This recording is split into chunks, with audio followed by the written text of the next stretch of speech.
ஆன்மீக அன்பர்கள் அனைவருக்கும் வணக்கம். உங்களை எல்லாம் இந்த ஆன்மீக சேனல் மூலியமாக சந்திக்கிறதுல நாங்கள் ரொம்ப சந்தோஷப்படுறோம். நாங்கள் போகிற வீடியோலாம் உங்களுக்கு பிடிச்சிருந்ததுன்னா நீங்கள் லைக் பண்ணுங்கள், ஷேர் பண்ணுங்கள், குளத்தூர் பாபா டெம்பிள் சேனலுக்கு நீங்கள் சப்ஸ்கிரைப் பண்ணுங்கள். நீங்கள்லாம் என்னோட வரும்பொழுது இன்னும் நிறைய விஷயங்களை நான் சொல்ல கடமைப்பட்டிருக்கேன். வாங்க இப்போ நம்ம வீடியோக்குள்ளே போகலாம். இன்றைக்கி திருவம்பாவை பாடல் 15, அதாவது மார்கழி மாதம் 15ஆம் தேதி திருவம்பாவை பாடல் 15 பாடி அதற்கான விளக்கங்களை கொடுக்குறேன். வாங்க இப்போ நம்ம வீடியோக்குள்ளே வந்துடலாம். இப்போ பாடலை பார்க்கலாம். ஓரொரு கால் எம்பெருமான் என்றென்றே நம் பெருமான், சீரொரு கால் வாயோவால் சித்தம் களி கூற, நீரொரு கால் ஓவா நெடுந்தாரை கண் பணிப்ப, பாரொரு கால் வந்தனையான் விண்ணோரே பேரறையர், கிங்கனே பித்தொருவர் ஆமாறும் ஆரொருவர், இவ்வண்ணம் ஆட்கொள்ளும் வித்தகர்தான், வாருருவ புன்முலையில் வாயார நாம் பாடி, ஏருருவர் பூப்புணல் பாய்ந்து ஆடையலோர் எம்பாவாய். இது பாடல். இப்ப இந்த பாடலுக்கான விளக்கம். இந்த பாடல்ல மாணிக்கவாசகர் எதை முக்கியத்துவமாக கொள்கிறார் என்றால், ஆன்மாவை இறைவன் எவ்வாறு ஆட்கொள்கிறார் என்பதை பற்றி தான். ஆன்மா என்பதற்கு அழிவு கிடையாது, உயிருக்கு அழிவு இருக்கு. உயிர் எப்பவும் அழிவதில்லை. ஆனா அந்த ஆன்மா பிறந்து இறந்து மறுபடியும் வந்துகிட்டே இருக்கும். உடல் அழிஞ்சிரும்.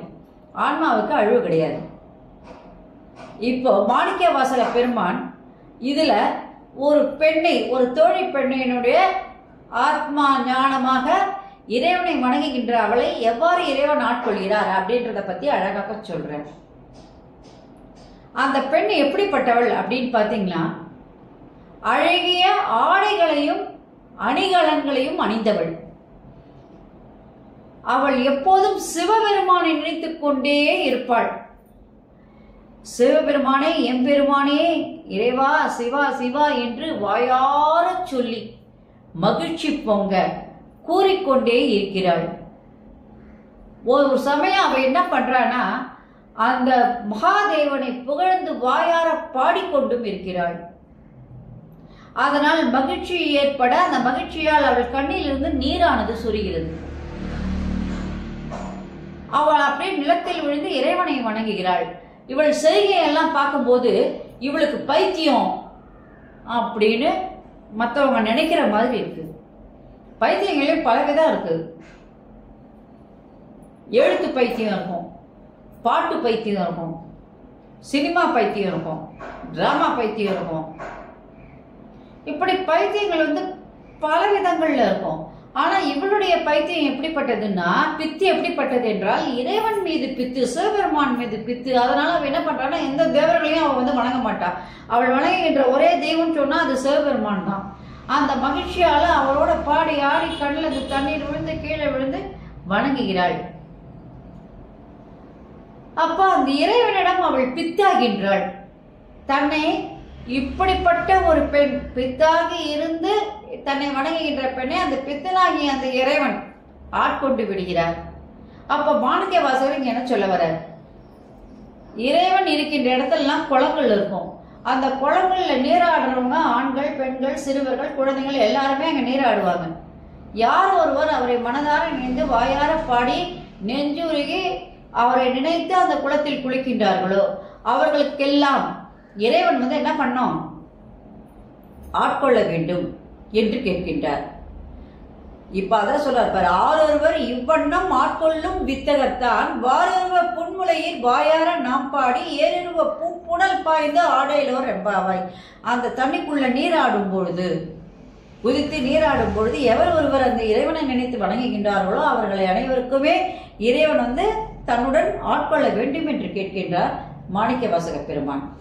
சரி, இந்த பாடலுடைய விளக்கத்தை பார்த்தீங்க. இப்ப இந்த பாடலுடைய சிறப்பு, ஆத்ம நிலையில் இறைவன் ஆட்கொள்கின்ற பாடலாக இப்பாடல் அமைந்துள்ளது.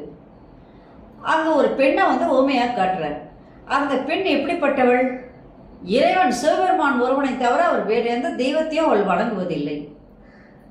பேசுவது சிவபெருமானை பத்தி, பாடுவது சிவபெருமானை பத்தி. அவளுடைய மகிழ்ச்சி முழுவதுமே இறைவன் பால் தான்.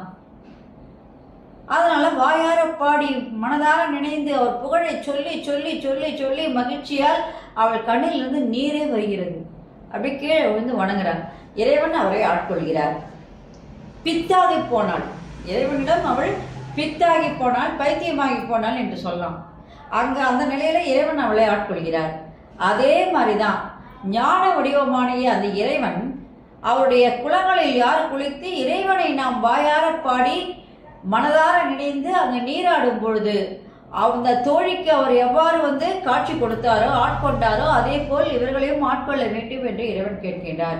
இதுல ஒண்ணு பாருங்க, இந்த மாணிக்கவாசக பெருமானையே சிவபெருமான் ஆட்கொண்டு விட்டார், பக்தியால் ஆட்கொண்டார். அது எந்த இடம்னா திருப்பெருந்துறையில் தான் ஆட்கொண்டார். அதனால அந்த ஆட்கொண்ட அந்த சுவாமிக்கு என்ன பெயர்னா ஆத்மநாப சுவாமி என்று பெயர்.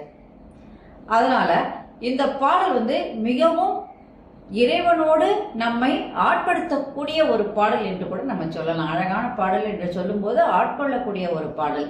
நன்றி, வணக்கம். இந்த வீடியோ உங்களுக்கு பிடிச்சிருந்தா நீங்கள் லைக் பண்ணுங்க, ஷேர் பண்ணுங்க, கொளத்தூர் பாப்பா டெம்பிள் சேனலுக்கு நீங்கள் சப்ஸ்கிரைப் பண்ணுங்க. நீங்களாம் என்னோட வரும்பொழுது இன்னும் நிறைய விஷயங்களை நான் சொல்ல கடமைப்பட்டிருக்கேன். நாளைக்கு அடுத்த தலைப்போடு உங்களை சந்திக்கிறேன். நன்றி, வணக்கம். இந்த வீடியோ உங்களுக்கு பிடிச்சா லைக் பண்ணுங்க, ஷேர் பண்ணுங்க, கொளத்தூர் பாப்பா டெம்பிள் சேனலுக்கு நீங்கள் சப்ஸ்கிரைப் பண்ணுங்க. ஓம் நம சிவாய. Subscribe to my channel and please press the bell icon for more videos.